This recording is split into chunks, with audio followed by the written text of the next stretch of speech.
Hi friends. இது வந்து அன்றைக்கி நான் கம்ப்ளைண்ட் பண்ணியிருந்தேன்னு சொன்னேன் இல்லையா? அதே மாதிரி கரெக்டாக அவங்க ஆக்ஷன் எடுத்து கால் பண்ணியிருந்தாங்க. பண்ணிவிட்டு அந்த டிரைவர் கண்டக்டரையும் வர சொல்லி பேசினாங்க. அந்த கண்டக்டர்கிட்ட பேச சொன்னாங்க. பேசினேன். ஆனால் அவர் ஒத்துக்கவே இல்லை. நான் வந்து திருவான்மியூர் போய் தானே எடுத்தேன்னு சொல்கிறாரே தவிர 2 வயசு குழந்தைக்கு எடுத்தோன்றதே அவர் ஒத்துக்கவே இல்லை.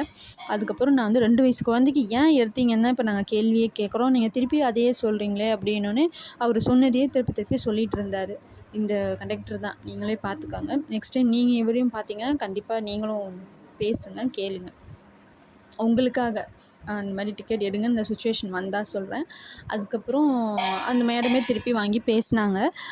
சாரி மேடம், அவர் வந்து ஏதோ தெரியாமல் பண்ணிட்டார். இவர் வந்து பெர்மனன்ட் ஸ்டாஃப் கிடையாது, டெம்பரரி ஸ்டாஃப் தான், சிஎல் மாதிரி அப்படின்னாங்க. எதுவாக இருந்தானே கரெக்டாக ப்ராப்பராக உங்களுக்கு எல்லாமே சொல்லி கொடுத்து இந்த மாதிரி லைனில் விட வேண்டியது தானே அப்படின்னு சொன்னோன்னே, சரி சார், நாங்கள் வந்து இவர் வந்து கார்டை வாங்கி வச்சுட்டு இவரை வந்து ட்ரைனிங் அனுப்புகிறோம் அப்படின்னு சொன்னாங்க. அப்புறம் எங்கள் அண்ணன் சொன்னாங்க, ட்ரைனிங் நீங்கள் அனுப்புவீங்க எங்களுக்கு எப்படி தெரியும் அப்படின்னோடனே, இல்லை நெக்ஸ்ட் டைம் அந்த தப்பு வரக்கூடாதுங்கிறதுக்காக நாங்கள் கண்டிப்பாக அனுப்புவோம் சார், நீங்கள் அதை நம்புங்க அப்படின்னாங்க.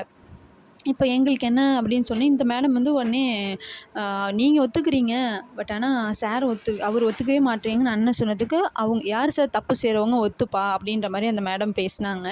அப்புறம் சாரி, அதான் நான் சொல்லிட்டேன்ல, நீங்கள் எதுவும் இல்லை, நான் கன்சியூமர் கோர்ட்டில் பார்த்துக்குறோம் அப்படின்னு நாங்கள் சொன்னோம். உடனே சார் அவ்வளோ தூரம்லாம் போவேணாம், அவங்க சிஎல் சார், அதனால வேண்டாம் அப்படின்னாங்க. உடனே சரி அப்படின்ட்டு அப்புறம் ஹஸ்பண்டும் சரி விட்டுரு, அதான் கம்ப்ளைண்ட் பண்ணியாச்சுல, அதுக்கப்புறம் அவங்க ஆக்ஷன் பண்ணிப்பாங்க அப்படின்ற மாதிரி சொல்லிட்டாங்க. சரி நாங்கள் விட்டுட்டோம்.